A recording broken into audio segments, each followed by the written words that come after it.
Welcome to Rasta kitchen and lifestyle. ఈరోజు చూపించే recipe వచ్చేసి రాగి యాపిల్ మిల్క్ షేక్ని తయారు చేసుకోవడము. ఎండాకాలంలో పిల్లలు ఇష్టంగా తీసుకుంటారు అండ్ హెల్దీ పరంగా కూడా మంచిది. తయారు చేసుకోవడానికి ఒక బౌల్ తీసుకొని కొంచెం వాటర్ని తీసుకొని ముందు రోజు నైటే బాదం పప్పుని నానబెట్టుకుని రాగి జావతో తయారు చేస్తాం కాబట్టి స్టవ్ వెలిగించి ప్యాన్ పెట్టుకొని ఒక గ్లాస్ వరకు వాటర్ని వేడి చేసి ఒక గ్లాస్ వాటర్కి 1 టీ స్పూన్ రాగి పిండి అయితే సరిపోతుంది కాబట్టి చిన్న బౌల్లోకి పిండిని తీసుకొని కొంచెం వాటర్ని యాడ్ చేసుకొని ఉండలు లేకుండా కలిపిన తర్వాత మసులుతున్న వాటర్కి యాడ్ చేసుకొని 10 నిమిషాల పాటు లో ఫ్లేమ్లోనే ఉడికించి స్టవ్ ఆఫ్ చేసుకొని ఈ జావని చల్లారనివ్వాలి. ఇప్పుడు ఒక గ్లాస్లోకి తీసుకొని చల్లారనివ్వాలి.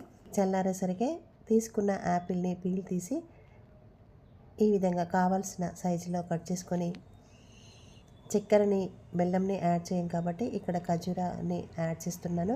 ఇప్పుడు ఖర్జూరాన్ని మిక్సీ జార్లోకి తీసుకొని నానబెట్టిన బాదం పప్పుని కూడా పొట్టు తీసి యాడ్ చేసుకొని టీ గ్లాస్తో 1/2 గ్లాస్ వరకు మిల్క్ని యాడ్ చేసుకొని మెత్తగా గ్రైండ్ చేసుకోవాలి. ఈ విధంగా తయారైన తర్వాత ముందుగా కట్ చేసిన యాపిల్ పీసెస్ని కూడా యాడ్ చేసుకొని తయారు చేసిన రాగి జావని కూడా యాడ్ చేసి మెత్తగా గ్రైండ్ చేసుకొని మనం ఏ గ్లాస్లోనైతే సర్వ్ చేసుకుంటామో ఆ గ్లాస్లోకి తీసుకొని మిగిలిన రాగి జావని కూడా యాడ్ చేసుకొని పూర్తిగా కలిసే విధంగా కలుపుకొని సర్వ్ చేసుకోవడమే.